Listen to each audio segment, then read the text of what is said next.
Charrette is a week-long combination of an old-fashioned town meeting, barn raising, and a design studio. We get a lot of community folks to come help us design. We design the plan out in front of everybody, and it's around the clock, back and forth on all the different ideas. We go from many plans to one. The perspective of having a lot of different age groups is important. It's also been a mix in a lot of other ways. People that are the leaders of the community coming out, who are from well-known and established families, and folks who just got here and are making their way. People of modest means and people with lots of choices. People with their own big businesses and people who are entrepreneurs starting up small ones. So there's been a kind of creative mix of all those different points of view. We hope Wheeler will be a place where community happens. And it's not just something we want to talk about, but something we want to really see develop, see evolve. And it requires people that are committed to the project, that are living there, that are working there, that are part of that community. And so if that's what this project is about, then why not start there? Start with those people, people that are willing to come give their time, give their ideas, and hopefully give a little part of their lives to creating a place here in Oklahoma City that's really special. There's about a half a dozen of us here from out of town, but a similar number from here in town, working on behalf of the developers. And that includes urban designers and people trained as architects, city planners, economists. We have a geographer, a person who is a local engineer matched up with an out-of-town engineer who's essentially the dean of modern traffic engineers nationwide.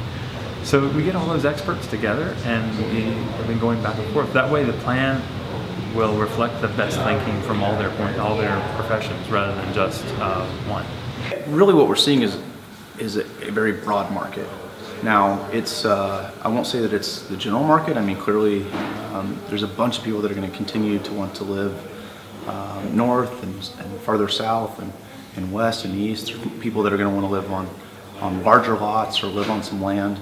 But what we're seeing is that there is a market for smaller houses, a market for more urban development.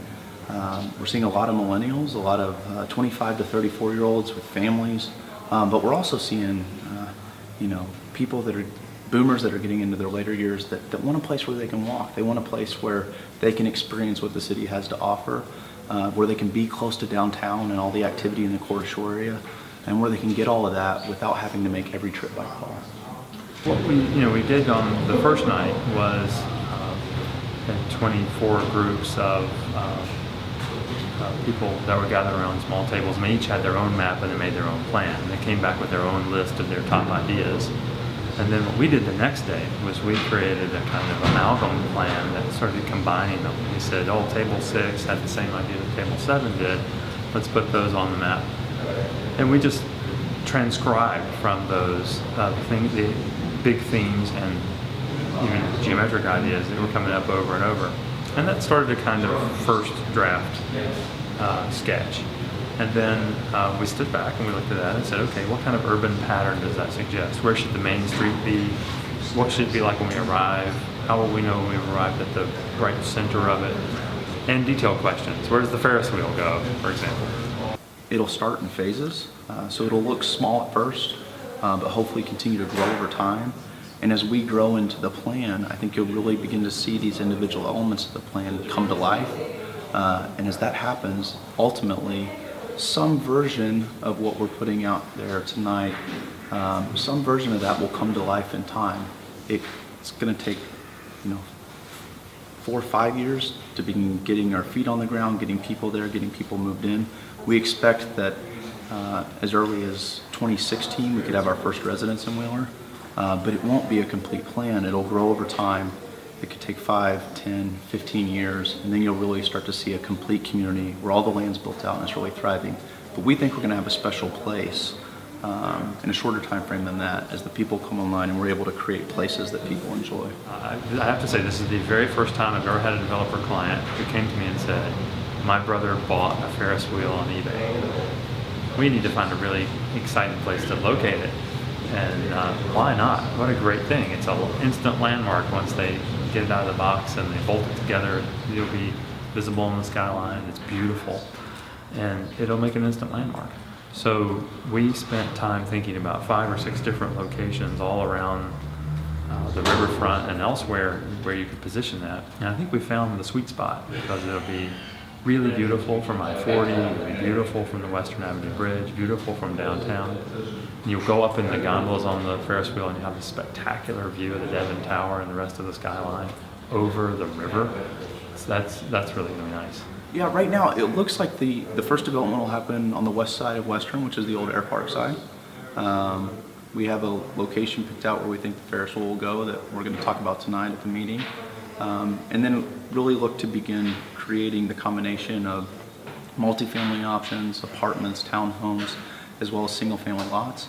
We're talking to people about doing restaurants and coffee shops. We're talking to people about potentialities for markets or grocery stores. And then we're even talking to a group that wants to put in a school. So all of these components that help make for a great neighborhood, we will see pieces of that right off the bat, right in the first phase. But it just provides a glimpse of what the long-term opportunity is here. When you come over that bridge, there really ought to be a special segment of Western, which is designed to handle all the traffic that needs to handle and work practically, but also be a good place to walk and be a good place to grow your business next to it and look like it's the heart of the community, kind of the high street or main street. And so